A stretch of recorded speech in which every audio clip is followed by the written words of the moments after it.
The stark truth is that wages don't pay as much as they did. Things are cost a hell of a lot more than they used to, and working families that are doing all the right things that government and society would want of them still can't make things stretch. So we have best part of 15 million people in poverty. It's not just a physical manifestation, it's emotional as well. Mark Game, co-founder of The Bread and Butter Thing, a wonderful organisation that has given themselves the mission to unleash the power of food and ignite long-lasting change in struggling neighbourhoods across the UK. If you think about a working family, they don't engage with the benefits system. So where do they find the information about what is available for them for free dentistry or free optometry, etc.?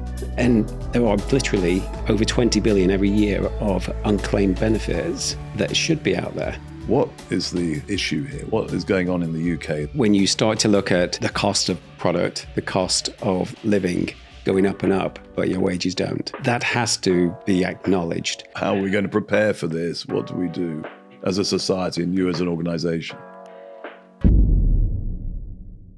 Welcome to All About Business with me, James Reed, the podcast that covers everything about business, management, and leadership. Every episode, I sit down with different guests who have bootstrapped companies, masterminded investment models, or built a business empire. They're leaders in their field, and they're here to give you top insights and actionable advice so that you can apply their ideas to your own career or business venture.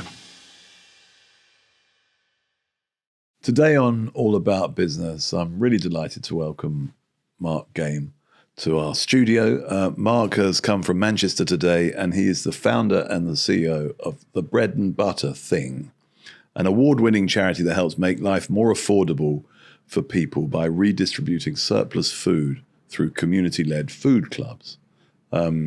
This is a subject that I'm really interested, Mark, in learning more about. What is the situation? Why are you doing this? And also your own journey to become a leader of a charity that obviously is doing really important work. I understand that you supply 250,000 meals a week to people, principally in the north of England. What is the issue here? What is going on in the UK that has made this charity such an important provider of support for people? What's happening? The stark truth is that wages don't pay as much as they did. Things are cost a hell of a lot more than they used to, and working families that are doing all the right things that government and society would want of them still can't make things stretch. So we have best part of 15 million people in poverty, but poverty is a really difficult thing to wrap your head around because it's not just a physical manifestation, it's emotional as well. And when you have people that they're doing 50-hour weeks. So I do a podcast, as you know, James, and I meet a lot of our members that we support, and I see working families all the time. Last week, I met a data analyst for the Ministry of Justice. His wife is a full-time payroll clerk, and they use bread and butter because at the end of last year they came out of a fixed term mortgage and their mortgage quadrupled overnight. I see. So this is because interest rates have gone up. Interest rates have gone up. Suddenly they've got to pay a lot more. Absolutely. So quadrupled. So that's tipped them into what you would call poverty. Well, yeah. What would you call poverty? Because between them, I'm not sure. That's what I want to understand. You said 15 million people are sort of in this category. What do you call it? That's kind of defined by kind of looking at 60% of the kind of average salaries sort of thing. But I see poverty differently. I think poverty in itself is, you take David that I just mentioned to you. He's not looking at an average salary. He's a data analyst, and his wife's a professional as well. So I know what data analysts are paid, and it's quite a lot. Yeah. So it's his outgoings that have caused it's his this outgoings problem that have crippled him. Yeah. So would you say he's in poverty? Well, he wouldn't be a government statistic, but is he struggling to get by? Bloody hell, yeah. Right. Your principal customers or audience, what do you call the people who participate? Members. We call them our members. A bit like co-op. Right. So your members, they're typically people with jobs. Yeah, so half of our members are working families. Yeah, Right. absolutely. The other half, yes, there will be people on benefits, or there will be retired people, or people with disabilities. Right. So let's start with the people in jobs. So this sort of in-work poverty phenomenon, you said work doesn't pay as it used to. It was the sort of implication. When did this start becoming apparent to you, and what are the causes of it? I think it started really to become apparent to us probably a year or so before COVID. Right. So just before COVID, prices were putting the pressure on. Obviously, austerity had come in with 2008, and that was hitting a lot of things. So you were starting to see cutbacks in public sector. We were seeing a lot of people being made redundant and thousands of people from the public sector losing their jobs, right? But actually, jobs went up during the coalition. I have to say that. Which is fascinating. Because I was there, and I remember there were more vacancies, and more people ended up employed at the end of the coalition than at the beginning. And that's really interesting, because that could be a separate podcast in itself, couldn't it? Well, there's something's going on here, though, that's different from just unemployment, which is awful, I agree.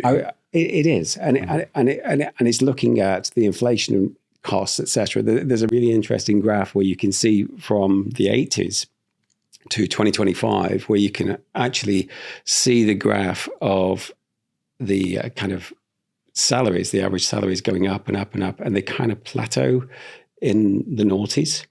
Yeah, real wages stopped rising. Real wages did stop rising. And that's the productivity of people stopped CPI rising. and RPI didn't stop rising. Prices? Yes. You mean, yeah. So wages stopped? Well, that's why real wages didn't keep going, because prices kept going faster. That's the conundrum here. That is absolutely the challenge when you start to look at the cost of product, the cost of living going up and up, but your wages don't. That has to be acknowledged. And I don't think it is sufficiently. I don't think there's enough support that is out there to help working families.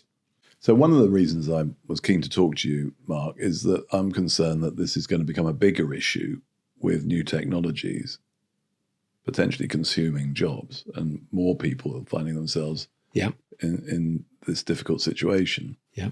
So is that a worry of yours? Do you feel that the demand for your service is going to get great? How are you going to fulfill it? How are we going to prepare for this? What do we do as a society and you as an organization? I think it's really interesting, James, that I would say from my perspective and what I see every day, that we're already in a problem, because whether they lose their jobs or not, people can't afford to get by. So I would say there's a vast majority of people already in low-paid work, gig economy type stuff that frankly isn't meeting the day-to-day needs. So we already have people that need support that are working. And I don't know where the kind of AI revolution is going to go and whether we're going to look at universal basic income, et cetera, but that's going to cost billions that nobody wants to pay either. No, I think that's the rub of it. I mean, that seems to be the problem. I agree. But at the same time, the dichotomy that we see is you have citizens of the UK doing everything that is expected of them, and yet they cannot afford to get by. And the help that government gives them, I don't think there's any way of kind of dressing this up. I think it's hidden. So there is a lot of, so if you think about a working family, the person that goes to work, they don't engage with the benefits system. So where do they find the information about what is available for them for free dentistry or free optometry, etc.? There is no marketing out there. There is no central resource for them to find this help and support. So we say hidden help isn't help. It's just not there. And there are billions, literally over 20 billion every year of unclaimed benefits that should be out there. Really? Yeah. That seems to me that could be solved by some sort of very well-designed hub, digital hub or resource. Yeah. But that's not there. That's not there. Right. Now, I'm sure that people listening, there will be people screaming, oh, well, there's citizens advice. There is, but they are completely oversubscribed and really struggling to do the great job they do already. Yeah. It's not enough. If, like me, you run a business or manage a team, you'll know how important it is to hire great people. Over the last 65 years, Reed has worked with thousands of businesses around the world, helping them to recruit and to grow. This is what inspired us to create Reed.ai, your new AI hiring agent. It's here to save you money, to save you time, and to help you get the right match. Whether you're hiring your first team member or your 50th, Reed AI is here to make it easier. Try it free for 28 days, exclusively available during our beta period. Go to Reed.ai and get started. Reed.ai, your higher power. So you founded the bread and butter thing. Did, yeah. In 2015, as I understand. What motivated you to do that at that particular time? And I have to ask, because I'm always intrigued by this, why did you call it the bread and butter thing? Right. Okay. So my other half, Jane, started this with me. I guess you could say she's the brains in the back of house and I'm the front of house. Right. And so where does the bread and butter thing come from? Well, bread and butter is your everyday essentials. So my dad always used to say, that's the bread and butter of things.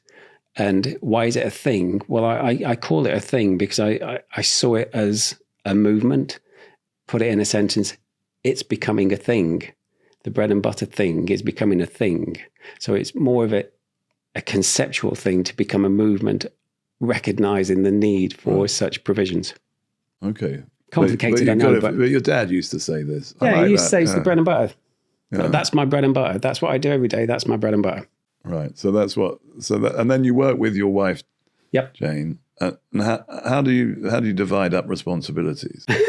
Why are you laughing? That's a tricky one, isn't it? Yeah, well, she's not here to ask as well. Do you know what? We're both accountants by trade. So you're both accountants. Yeah. Now, this is interesting. So, but Jane's a far better one than I am. So, right. So she puts you front of I would house and say she she's does the more books, forensic and more forensic compliant. accountant. She's much more forensic than I would ever be. And I would say I'm more of the corporate financier. So that's the way we roll. But that means that I can go out and do the deals, whereas she'll make sure that we're making every penny count. When you say go out and do the deals, yeah. What do you mean? I mean, what deals? Well, grants. We've got to find funding to set up. So So you're getting grants from donations? Yeah. That's the deal. Or do you get food as deals as well? Yeah, absolutely. So you're dealing with So talk me through a couple of deals you've done recently. So we've had to look at local authorities are a good example. Yeah. Local authorities invite us in to come and open our bread and butter food clubs in their area.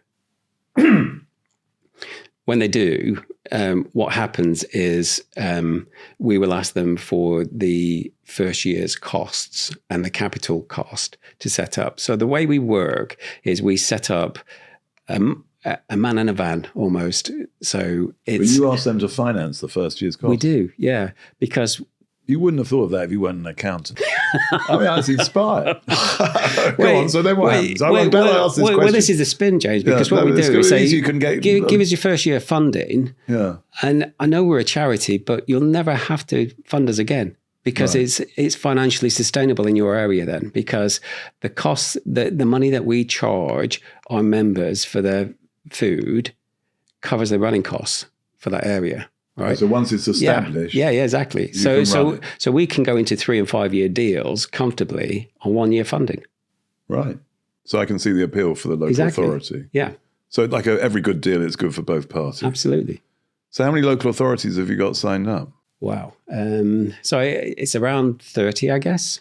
And if there are any local authorities listening, how do they find you, Mark? Well, because I think they should. Yeah, I think they should too. Well, I mean, it sounds like a good thing. So, I mean, it's cost them 1 year to get it set up. Yep. And then you can run for 3 or 5 years at no cost to them. Yeah. So what's your, where do they find you? What's your URL? So our easiest one is breadandbutterthing.org. So that's the website. Get in touch by all means. And you have the capacity to keep growing, do you? We do. So what we find what's our barrier to growth? It's the food. So it's unlocking more surplus food. So we are the largest B2C food redistribution charity in the UK. So you said quite a lot in that context. I did, didn't I? In that sense. B2C, explain. Business to consumer. Business to customer. So we basically take it end to end. So you're taking it from a supermarket. We'll take it from a supermarket, a farmer, a manufacturer, and depending on what time of day we pick it up, it could be in the hands of the consumer that day. And you do that? We do that. Right. And you said you're the biggest in the country. Yeah. So we have 140,000 families registered with us. We operate through 145 food clubs across England. So as south as Maidstone and as north as Northumbria. So, and how many food suppliers do you have? Probably about 100. But and again, you said some of them are farmers. Yeah. So they will send you potatoes direct or whatever. Yeah. So a lot of outgrades. So have you ever seen a 2 kilo parsnip? Maybe. I'm trying to think. Why particularly a 2 They're kilo? Just huge. Or people don't want to buy them. No, exactly. You can chop them up and eat them. They're either too big or too small. Oh, I see. Yeah. Actually, it doesn't matter. It doesn't I wish matter. I could grow one of them in the garden, but I don't think we've achieved that. That would win a prize, wouldn't it? So you get all those off-cuts. Yeah, exactly. We get the outgrades. And they call them outgrades? Yeah. So they're either too big or too small, or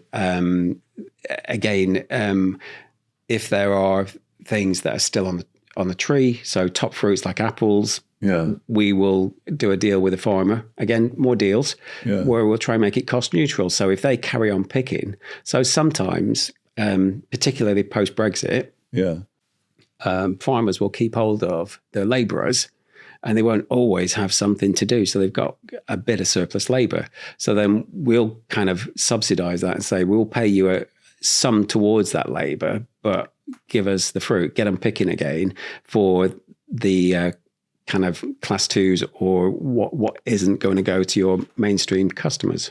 Right. So you've got farmers. Then you had two other categories. So manufacturers. Yeah. So what happens there? What are they giving you? Lots of different things. So our grade is a good way of thinking it. Let's just say there's a quality rejection from a retailer. So I don't know. There's been a problem with calibrating the labels so it doesn't look pretty, or so a whole lot of tins have the labels on wrong, or there's salt missing, or an ingredient missing out of something. So there's lots of different reasons, but the main one tends to be around forecasting and having food that's not got long enough life left to go on the shelf of a supermarket. Because if you think about it, let's just say, for argument's sake, the manufacturer makes it with 7 days life on it. Then it's got to go to a distribution center, and it's got to have a minimum shelf life on it to get into a distribution center. And then the distribution center's got to get it to the supermarket itself. Yeah, I'm thinking about that, but how the hell are you doing this? Because you've got to do all of that too to get it to your members. We do, but we're far more agile. So what do you do? Put it in a van and drive? Yeah, how does it work? How do you make yourself more agile? We have three warehouses, but we also partner with a logistics. Where are they? So one in Stoke, one in Manchester, one in Durham. Are they big sheds? Sorry, four actually, because there's one in Spalding as well. Right. And they're not big sheds. They're about 20,000 square foot, each one of them.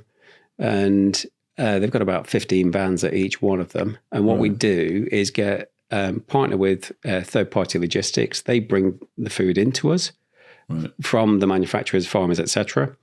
And then we'll look at making from whatever's inbound that day the best possible offer for our members to go out on our vans. So you create a parcel. Yeah. Is that what you do? Is that how it works? Just to describe to people listening. Yeah. So we understand. So what our offer is to the kind of member, the end user, is 3 bags of food for $8.50. So a bag of chilled or frozen food. 3 bags of food for $8.50. Yeah. So a bag of chilled or frozen food, a bag of fruit and veg, and a bag of cupboard goods. Right. Typically about 35 to 40 quid worth of food in there. Right. So but that's dependent on you getting enough of each to come into your warehouse, but that's why we kind of do it that way. Again, accountancy is that portfolio approach, right? Yeah. So you have enough suppliers, you get enough variety, because each supplier doesn't plan for surplus, because a surplus is a mistake, effectively, isn't it? Sure. So you have to have enough people going up and down in your supply chain so that you've got an underlying constant feed. So is that quite labor intensive for you to package them all up like that? Well, what we do is we put it on the vans, and then we go out to each community project that we partner with to open our food clubs once a week. Yeah. And the community come and volunteer. Oh, so that's done locally. So that's how we keep our costs So down. each van has enough in it to do 3 packages. And then we get community volunteers to come and help pack the bags. So if you want to volunteer to work with you, same go place. to the same place. Say it again. breadandbutterthing.org. Very good. Well, that sounds like a great thing to do. And you said that you had got how many of these community centers? So we've got 145 across the country. Right. And you're trying to grow more, I'm assuming. So what we're trying Where to... was the first one? Moss Side in Manchester. Moss Side. Yeah. Is that where you lived? So we started in Moss Side because I was introduced to Michelle and Elaine that ran the food bank there, Compassion Food Bank. And Shebna, who worked in the back, taught me how to pack bags, and she was fierce. So I had 3 months of training with Shebna and did a lot of thinking in there. And I started... So you were volunteering then yourself? Yeah. What a great story. And so then you thought, I'm going to do this. You've done it slightly differently to a food bank, though, from the sound of what you've described. So do you want to make clear what the difference is? Yeah, so what's the difference? Mainly, well, you don't refer to us. Anybody in the community can come along. So we scrutinize the community and the area rather than the individual, because everybody gets a bit tired and bored and fed up of having to demonstrate that they're poor. Well, to see whether they qualify, so to speak. Yeah. Yeah, I can imagine that's not. Yeah. So you just say we're here. Yeah. If you want to come, and it's $8.50 for 3 of these. Yeah. And then it's one of those. So if you go back far enough, so I used to run a company called Company Shop, and which did commercial kind of boot rooms, staff shops, selling cheap food to the food industry. And whilst there, kind of developed the first social supermarket in the UK as a subsidiary of it. And the first social supermarket, what is that? So that was means tested. If you're on universal credit, you had to show some evidence. Exactly.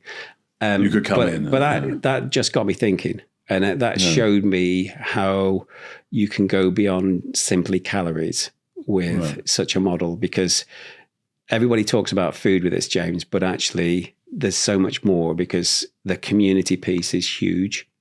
The fact that the volunteers come from the community and they feel like they're doing it for themselves gives them a pride. They feel ownership. And the members come along and they all get to know each other. They get to know their community. And then we have service providers that do come along, like Welfare Rights or Public Health or Citizens Advice. And they will also come along and piggyback our service. And that was almost accidental at first. Because they just noticed that there was a cluster of people in one place at one time, predictably every week. So they started to shape their services around us. And then we started to recognize that and started to do more curation around it to see what each community needs. So these hubs are open 1 day a week, is that right? Yeah. Yeah, but everyone knows when it is. Everybody knows when it is. Yeah. And again, it's on the website. We've got like a store locator. They're all listed on the website. Yeah, there's a store locator on there. So put your postcode in and you'll be able to see if we're near you. The breadandbutterthing.org. You got it. Good. No, I think it's good that we spread the word. Indeed. Big part of my desire to talk to you today, to understand this better and give other people the opportunity to learn about it, because it's a great initiative. So this word dignity, I heard you use it, and I see and recognize it myself, the importance that work has in giving people dignity and purpose in life. Yeah. You've obviously come to that from a different angle in a sense, but because you're sort of looking at it from how you run your community hubs rather than providing jobs. Do you think that's becoming more of an issue in society generally, that it's harder for people to hold on to their dignity? I think you found the other word that's hard as well, purpose. Yes. I think I'm you're worried right about this. Yeah. So, I'm down in London with you today. We're going to Westminster after this. And there are people in Westminster that say community is lost.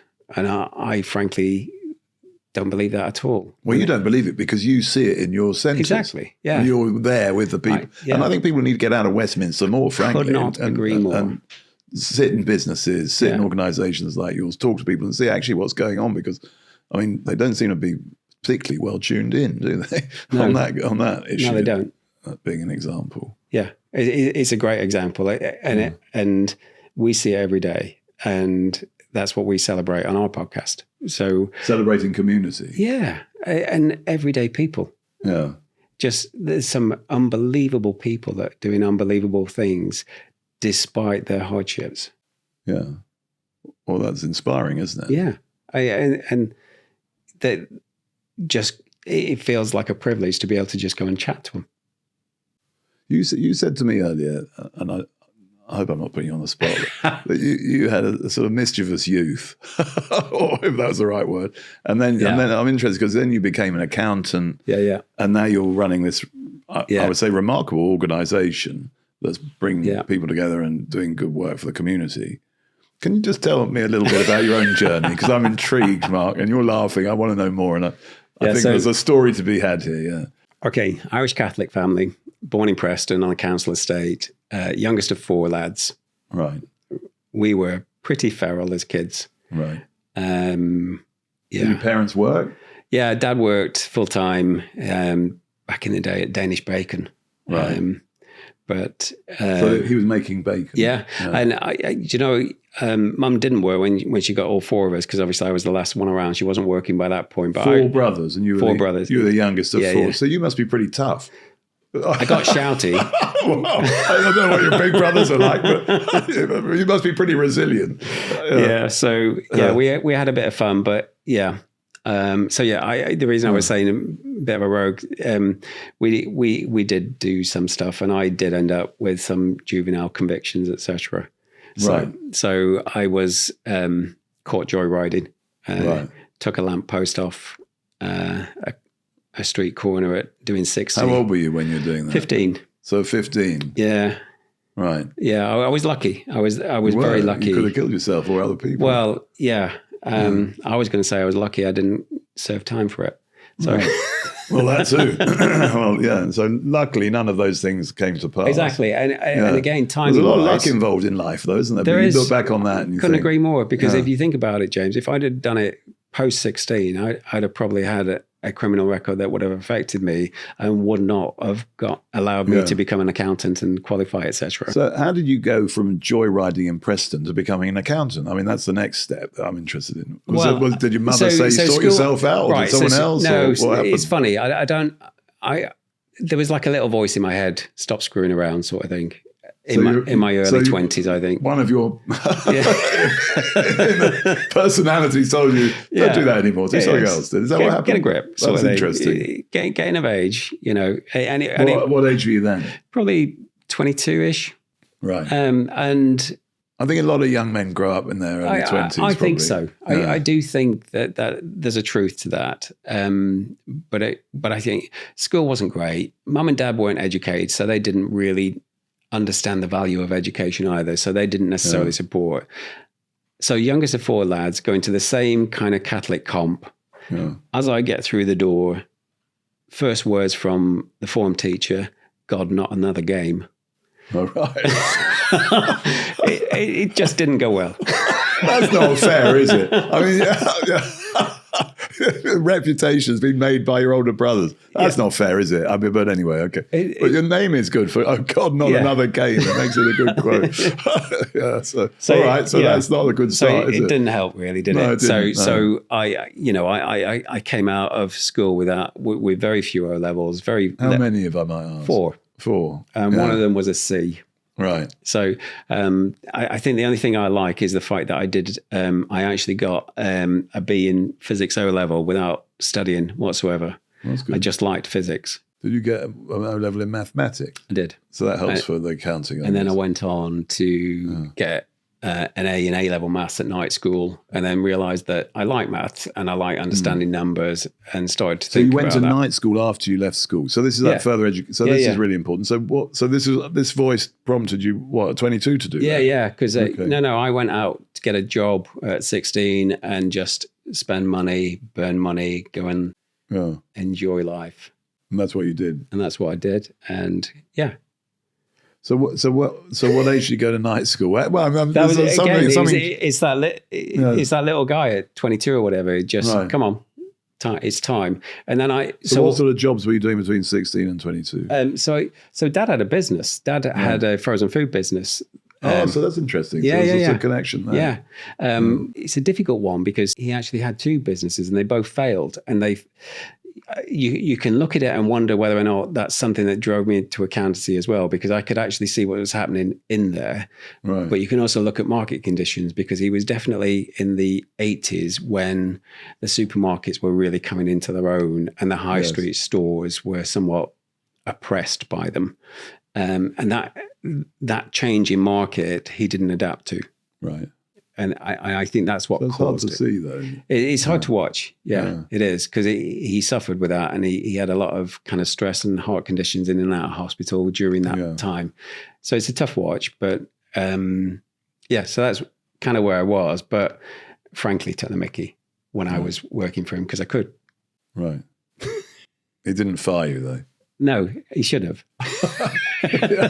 Well, okay, well, we'll leave it there. You got a nice dad. Yeah. So then you did the accounting. Yeah. And So what I did with the accounting, I went on to the ACCA route, and because I was like over 22 at this time, they had a mature student route. So I took that, but then got a job with an accountancy firm when I'd done the foundation stage of ACCA, recognized how far I was behind others.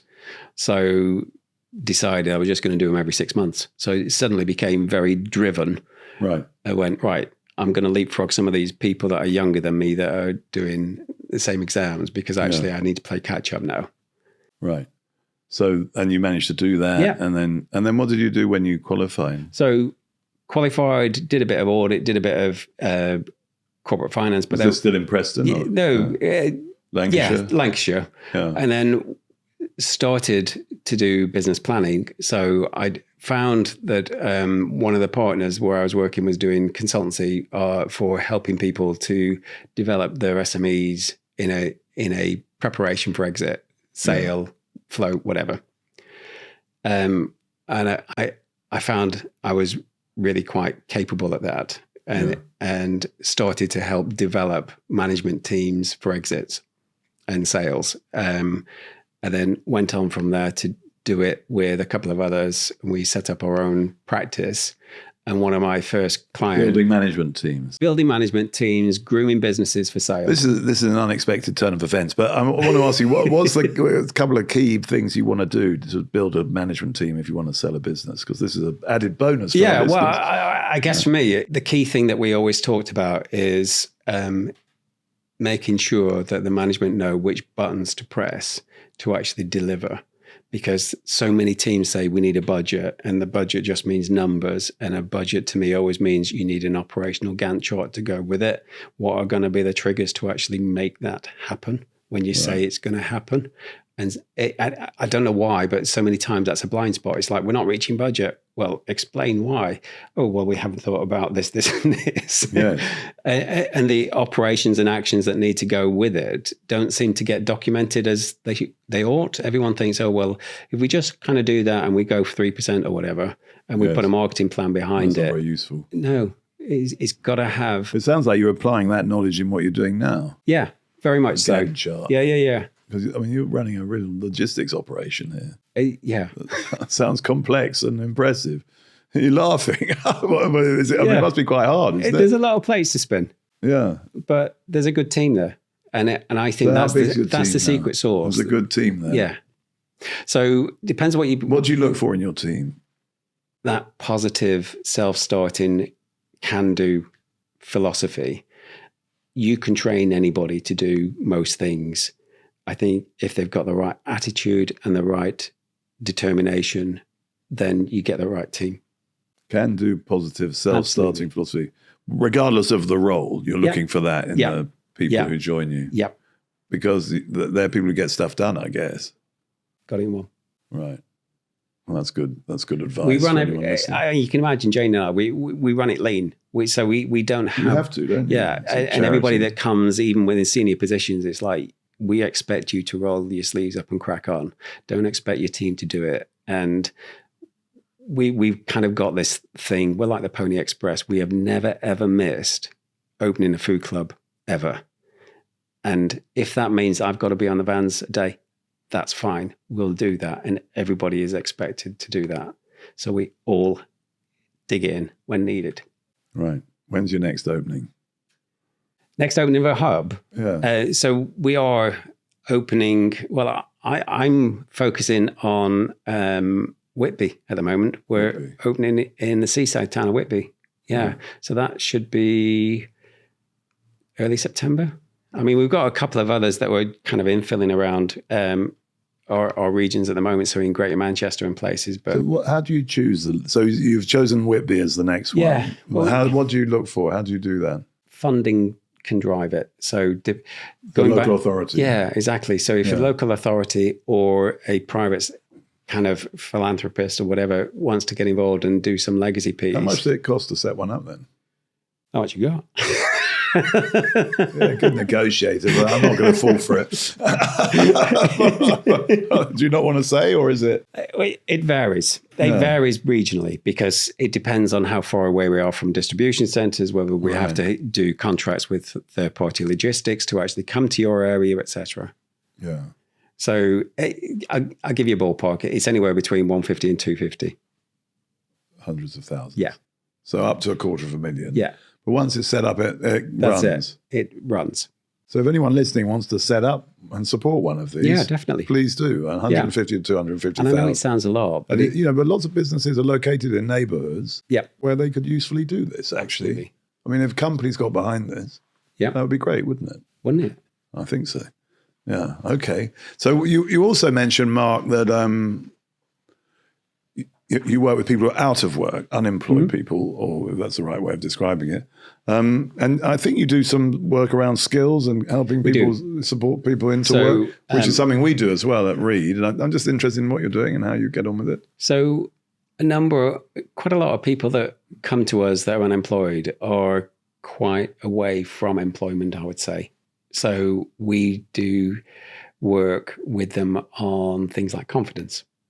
And so, for example, today, again, we've got something that's called a living library. So what we've got is a theatre company that has been working with a dozen of our members to give them the confidence to be able to stand up in Westminster today and tell their story. Wow. So you're going to stand up in Parliament and tell your story. I mean, that's quite a big boost. Exactly. I think many of us would find that challenging. So we yeah. And So don't how get do me you do wrong, that? we're not standing them on a podium and just saying, "Listen to me." What we've got is we've got one of the rooms in Westminster, and it'll be like a networking event. But they're going to share their experiences. Exactly, and it gives them confidence to go and network, introduce themselves, and these are skills that they will need to be able to get to interview, etc. Sure. So we think that when you look at people that are unemployed, a lot of the time people miss the trick that actually they're so far away from employment that they need a lot of training and development to actually get to that point to be ready to be employed. So when you say far away from, is that because they've never worked or they have other issues? Or? So I'll go back to the kind of social supermarket. So we did a pilot, and it was in Barnsley, where we tried to train up 20 people to get jobs. We had a local employer that said, "I've got enough jobs to employ all of them." So it was a large employer. What sort of business? It was in the food industry. Right. So it was a nice link, and so we started with 20, and we went through the process of getting them to interview. And the day of the interview, half of them turned up. And then 6 of them got offers. And on the day that they should have been starting work, and we were in touch with them all the time. So you started with supporting 20, them. 10 got to the interview, and then 6 got offers. 2 turned up on the first day. Right. And 1 walked out that day. So you had a 5% success rate. Yeah. Yeah. That's quite, so how did you compute that? So what did you do with that? That's quite hard, isn't it? You got to reflect. So what did you do with that information? Right? Well, we learn from failures. Yeah. So what was the lessons? And this is why we are where we are now, James, with looking at this and looking at those confidence levels first. We went too fast, too soon. Right. These were people that had generational unemployment, didn't even have a clock in the house. Yeah. So don't work to a rhythm. School was what regulated their household. So you have to start understanding that there are basic life admin and skills that sometimes people need support with to help them feel confident with alternative rhythms. But I mean, some people listening might think, well, these people didn't want a job in the first place, really. Or they're just idle. And you're just trying to make me swear. But no, this is a widely held view. Yeah. So And it's bollocks. Say that again. It's bollocks. Why? It's bollocks. I've never met somebody like that. You've never met someone in all. No. So what's the issue then? Why did you go from 20 to 1? So I'll give you another example. And how do we get 20 to 20? This is why I keep saying it's the confidence. And this is why we invest in these theatre companies and such things so that people can build their skills and confidence, because we think everybody is ready to be employed and they're not. Why do people have what's happened to the confidence of people? That I could not explain. Do you think it's gone down? I do, yeah. Yeah, I've wondered that. You're telling me, I mean, you're much closer to this. Yeah. Why do you say that? So one of the drivers that we recruited for our vans, she was brilliant in her community. She was one of the hub leaders that turned up every week and so confident in her community. And I offered her a job and she took it. And first week she was out, she was great. Second week, she went back home one night and rang me and said, I can't do it anymore. It's just killing me. I'm too stressed. Right. And we took her out of a bubble. She was confident in her bubble. And I hadn't thought about it again to say, actually, this is a bigger, wider world with new stakeholders and new rules. Right. That we didn't take the time to actually help and support her through. So would that have been different in the past? Would there have been 2 people in the van? No, we've always had just one. But I'm just thinking years ago. Yeah, the deliveries and things. Yeah. People work together maybe more. I'm just thinking what would give someone the confidence. Yeah. Hey, come along, it's fine. Yeah. I've done this before. Or, there's sort of. And there is a good camaraderie because they're on the van on their own, but only for a short while. Then they're in the hub with the community volunteers who are brilliant, are really supportive. And back at the warehouse, they've got the rest of the team. Yeah. So but all of it was outside of their community and their kind of normality, should we say. So this word community, I think, may well be very connected to confidence. Yeah. If someone feels part of something, then they feel more confident. I'd agree. You'd agree with that. But you said earlier that the sort of view in Westminster is there is no community, or some parts of West, and you were very strongly opposed to that suggestion. So there is still a community, but it's not delivering confidence in the way that it used to. Is that so? What's going on here? And I suppose that where do people go nowadays, James? Because it used to be church. What brings community together? And that's one of the things that we like, because we bring community together. But what else does nowadays? That's the question, I feel, because we need reasons to connect. Yeah, I think that's really interesting, because if you went to church, you'd meet people you didn't normally meet or might see in a shop, and say hello to them, and you feel connected to people you wouldn't normally be connected to. But what replaces that? Well, you're not answering that question. No. Apart from what you're doing. Exactly. And maybe what other organizations. But when you ask me about where is the kind of confidence in the communities, et cetera, I think it's communities get confidence when they know each other and come together and meet each other so that they're more familiar. So we see it. So an academic that we work with quite often, Dr. Megan Blake up at Sheffield Uni, she will tell you that actually there's statistical evidence to show that when you bring communities together through things like food clubs, even things like policing and crime go down, because actually it's not just about visibility, it's about knowing each other. Yes. Yeah. So policing in itself, community policing works effectively because of the visibility. But actually, if your community know each other better, then so making an effort to get to know each other is your message here, really. Absolutely. Yeah. And there need to be. So I for a long time I was a trustee of Food Cycle, and they do community meals, right? So another great way of bringing people together. Food is always a great connector that way. It's almost like the glue that can always bring us together.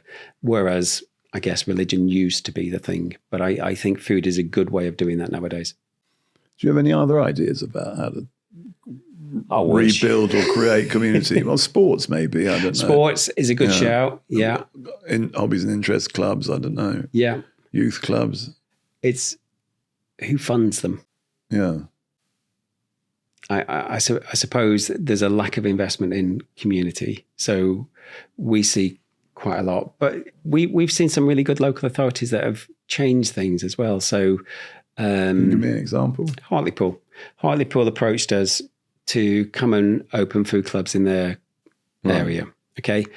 And they were converting some libraries and some council-owned spaces into community hubs. And they wanted bread and butter to go in to attract footfall from the communities. So one of the so the central hub that they had they put stuff in there for there was like a graphic design suite that the teenagers could come in and learn digital skills, or there was a children's library full of nice picture books and craft center, and then there was a kind of occupational health section for the elderly where they were showing them kind of hoists and kind of the bath where you walk in and fill it up and all this sort of stuff. They really thought about what they were putting in there, as well as a cafe, obviously. But they needed a reason for people to come, and we were going to give them that catalyst to come. And it's just... So they could come to you and get a bargain. Yeah, exactly. And they did they? They did, yeah. So that made the rest of it sort of fall into place. Exactly. Yeah. And they had the vision to see that was... Yeah. So you're in a way, you can be the catalyst to creating a community hub. Yeah. That But you're only one day a week, though. What happens on the other days? Well, it doesn't matter, because what you do, once you've engaged and you can see the community coming through the door, then you can talk to them, right? Face to face, when they're there getting the bags, and say, do you know tomorrow's knit and natter or toddler group or whatever? The best ones we've seen, they've actually had whiteboards at the door and on the whiteboard it's like this week's activities, and bang, bang, bang, really simple stuff like that. Gets people talking, gets people interested. Well, there's no reason why every local authority in the country couldn't do that. Agreed. And it wouldn't be very high cost, because they've all got premises that are underutilized or libraries or whatever. Yeah. I'm getting behind you here. I think this is good. this is good. I mean, I think, because I really feel an absence of community, or I think that's something people really crave. They want that. Yeah. And so. And I would say I don't feel the same, James. So you should come to one of our hubs, and then you would be inspired. Yeah. No, but it's interesting. I mean, I suppose I live in central London, and I mean, I've got friends and neighbours, but it's not quite the same as what you're describing. No. I mean, there is a local church. I go to it occasionally, but it's not like a regular thing for the whole community. Yeah. Whereas where we go now, people know their neighbours well. Right. And it makes a difference. Yeah. For so many reasons, building friendships and just not being as isolated on your own. It's important. Social isolation is more dangerous than smoking. Right. So, yeah, if you don't go out and you isolate yourself, it's like smoking 20 a day. Is that what's the evidence for this? There's good medical evidence for this. The medical consequences are the same? There are medical consequences for this. Right. So there you go. That's interesting. Well, yeah. So I mean, there are lots of programs to help people stop smoking. Maybe there should be some to help people sort of connect in other ways. Exactly. If that's a medical benefit. So what's next for the bread and butter thing and for you yourself, Mark? I think the big one for us at the moment, we are trying to convince local authorities and government, he says, rolling his eyes, that food clubs or he says, rolling his eyes. What? Because this is a difficult process, or you find it frustrating? It's a difficult, slow process. So why? Convincing government that actually the food clubs and community cohesion are really important. What are the pushbacks then? People don't need food clubs, community doesn't matter. I don't think they're that. But so what are they? I don't think that's Is it just inertia, or what is it? I think there's way too many things for them to sort out, and we're not high enough up the agenda. I'm interested in creating a movement too. And it's about philanthropy companies. And these are companies that have at least 10% of their shareholding held by a foundation. Interesting. Ours is one, curiously. It's got 18% of our shares are held by the Reed Foundation. And I'm interested in it because I want other companies to do the same, because it's enabled us to do a lot philanthropically through our foundation, because the company's paying dividends into it. So if more businesses, or all businesses, became philanthropy companies or philcos, and the definition is 10% or more shares in the foundation, they could support all sorts of initiatives like this. And you don't need government at all. Yep. And that's because I feel sorry for these politicians in a way. They're always being asked to step up. And I feel sorry for the taxpayer too. But, the businesses could actually do that through their foundations. It's a tricky one, isn't it? But David, the guy that's the data analyst that I was telling you about earlier, I asked him about what could government do to help. And he said, well, actually, I think it's beyond governments nowadays. And I think the corporates have got to step up. So I think there's something in that as well. Well, that's interesting to me. I think very interesting, because I'm interested in philanthropy companies, or philcos. And I'm writing a book about this right now that's coming out in the autumn, called Karma Capitalism, the mission to change the DNA of business. And the idea is that companies should become philanthropy companies where at least 10% of their shares are held by a charitable foundation. And in that way, the people who work in the company work half a day or more for a charity, and money from the company in terms of dividends paid out can be recycled into community type endeavors like yours in the areas they operate, or it's other ways that the trustees of their foundations see fit. And this is a model we have at Reed, because 18% of our shares are held by a charitable foundation. So we say, one day a week we work for charity, and the proceeds of the dividends have been used to support Big Give, to raise money for thousands of other charities, and to support organizations like yours who are seeking to do things in the communities where people live and work. Yeah. So I think it's an opportunity to go beyond government and say, let's sort this out ourselves. Yeah. Companies can become philanthropy companies, communities can come together, and we can do this between us, business and communities. And I think we should really try and do that. So I am urging more people to become philanthropy companies.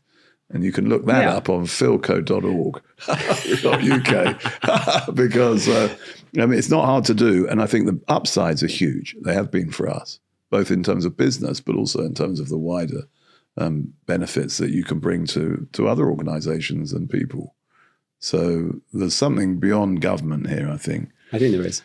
And yours sounds like, the logistics are obviously complex, but yours sounds quite sustainable, your model, once you've got it going. Yeah. So we always aspired to be self-funding. A typical startup type scenario in your head financially. You get that seed funding, you get to critical mass, and the kind of day-to-day activities will cover the core costs as well as everything else. And we've had to concede and accept, for now at least, a blended model, because we didn't want to pass on all the cost of living pressures that we're suffering to our members. No. So we've looked for the past couple of years at price rises, because we've been impacted with them in many different ways.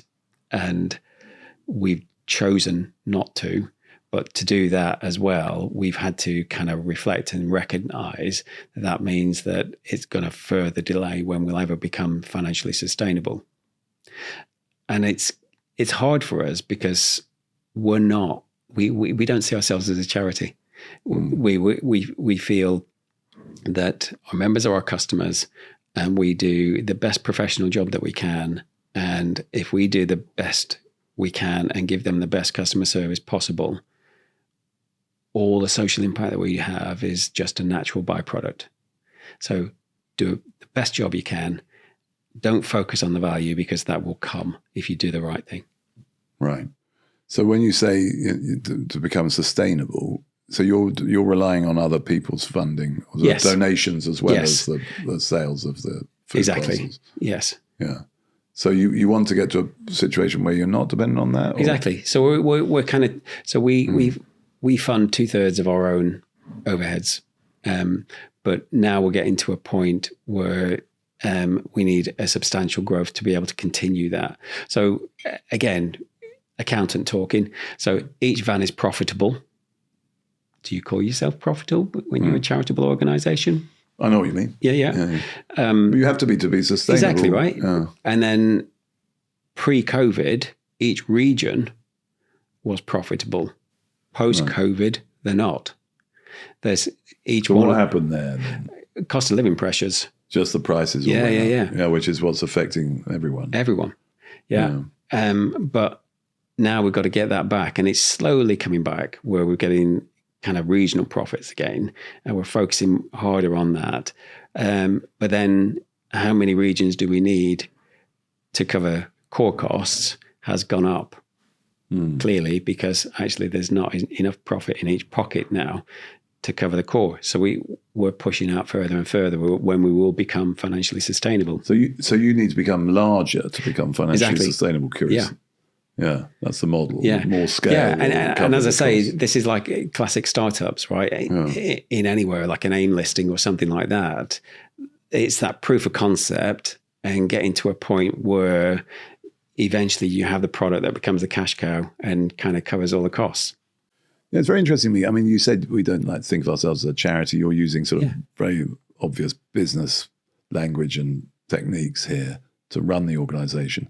I find that very reassuring, actually. the sort of, and I think people in business listening would think that too, because I think it might be completely misconceived, but there's a sense that maybe some charities don't apply those disciplines in their operational activities, but you clearly do, and you've made it a focus. We have. We don't traditionally recruit out of the third sector either. Right. So we look for commercial people and professional people. And I'm not saying that there aren't commercial or professional people within the third sector, but you're just not looking for them. We're not. We're looking for kind of hungry people that are willing to roll their sleeves up and crack on with us and do the best professional job possible. And everybody that comes, they all say, I want to give back and shared values and all the rest of it. And we say, that's fine, but you're going to work hard. Right. And do any of them walk out at that point? Some do. Some do. So our drivers, I've spent many a year having the final interview with our drivers and saying to them, I know it looks great. I know you've done a trial day. I know that the sun was shining, but when it's 3 degrees and horizontal rain, you've still got to do this. And when you wake up at 6 a.m. and you can see that it's snowing or that the M60 is shut, you've still got to come in and you've still got to do the do. And it's hard and you'll be knackered and cold and uncomfortable. Please think about that before you come to us. And some of the guys talk about it as boot camp. The first 6 weeks, they say it's like boot camp. It almost reminded me of Shackleton's job ad, going to the South Pole when you were describing that.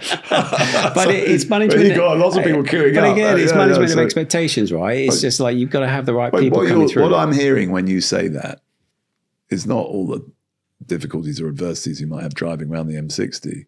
I'm hearing this is important, what we're doing, and we need to deliver for our members because it matters. Yeah. And I think that's very motivational, actually. Yeah. And that would make me want to sign up. So you're looking for people, I suppose, who are engaged in that mission. Yeah. Well, I think it's wonderful what you're doing, and I'd like to commend people to support you if we can in all sorts of ways. Because it sounds like there are a number, whether it's getting involved in the community or whether it's supporting you financially or as a local authority opening a new hub. It's becoming a thing, James. Yeah, becoming a thing. And and I wish you continued success with the thing. Thank you. And I'd like to invite you back in the future to see how it's progressed. I'd be happy to come back. Thank you for coming in to talk to me today, Mark. I found that fascinating. Now, I've got a couple of questions for you that I always ask at the end. Yeah. Jane might have tipped you off. No, I've listened to you, James. I know what's coming. Oh, you know what's coming. The first question I like to ask at the end is related to the poster on the wall, and it's an important theme for me, is what gets you up on a Monday morning, Mark? So I've listened to your podcast, and I've listened to some of the answers, and I've tried to think about this long and hard, because one of the things that, so you asked me earlier about why did Jane and I start this, and it's fairness. It's inequalities that people can face for no fault of their own, even in the UK, right? And that frustration that it's wrong, and I feel like we can do something about it, that drives me to get up on a Monday morning. So it's almost like an agitation in my head. Yeah, people don't like unfairness. No. But you're feeling it really sort of strongly, and that gets you up. Very much so. To go and do something about it. Yeah. All right. That's I can see that in your eyes. And I believe you absolutely. And then the next question is from my interview book, Why You? 101 Interview Questions You'll Never Fear Again. And it's one of the fateful 15, as it's called, is where do you see yourself in 5 years' time, Mark? So I did think about this as well. So one of the things that we do, obviously, that isn't community-based is the food redistribution piece. And I think the food redistribution sector needs fixing somehow. It's not fractured, but there's no kind of, it's not seen as a market sector. It's not seen as having any regulatory bodies or anything like this. And I think that needs fixing somehow, because as much as we do all this great work and we rescue all this food from going to waste, etc., everything's done on a handshake. And that's not sustainable. And the redistribution sector itself needs to be able to have service contracts and tender processes and fair codes of practice. And it all sounds really dull, but actually this is about maturing a sector and having it recognized. And I think I want to go into that space because... Well, you'd like to lead that endeavor. Yeah. So that's where I see I'm going. Well, that sounds wonderful. I wish you every success with that. Thank you. Thank you very much for coming to talk to me. It's a pleasure.